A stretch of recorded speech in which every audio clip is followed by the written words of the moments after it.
ओम नमो भगवते वासुदेवाय। प्रिय सज्जन वृंद, आज आम कलाहांडी जिलार आ गोटे परब छेरछेरा परब तापर किछि गोटे आलोचना करिबा। पौष पूर्णिमा हेउछि हिंदू मानकर प्रमुख पर्व। एहाकु विभिन्न अंचल लोके भिन्न भिन्न ढंगरे बा शैली रे पालन करिथांती। कलाहांडी रे एही पौष पूर्णिमा को नियारा ढंगरे पालन करिथा।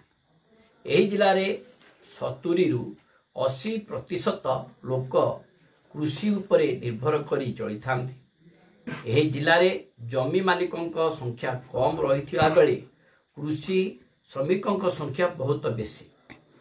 भूमिहीन को कलाहांडी रे सुखबासी कहंती। महाजन मानक घरे वार्षिक चुक्तिभित्तिक कृषि श्रमिकों को कलाहांडी रे हलिया मध्य कहंती। पौष पूर्णिमा रे सेमानकर चुक्ति समाप्त होइथाय। कृषि श्रमिकोंकर पुओ झियो माने दलुको दल होई गाँ रे छेरछेरा मागी बुली थांती। हाथ रे खंडे खंडे बाड़ी धरी गाँर प्रति घर आगरे माटी रे बाड़ी को बाड़ी गीत गाती।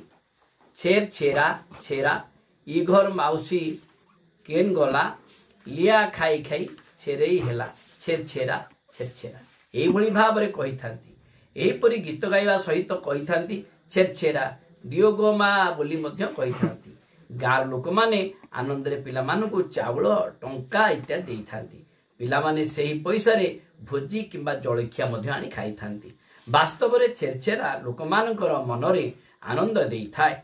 एथिरु प्रमाण हेउछि कलाहांडी जिलार ग्रामीण जनजीवन बहुत आनंदमय अटे। या द्वारा एकतार भावना जागृत हेउछि।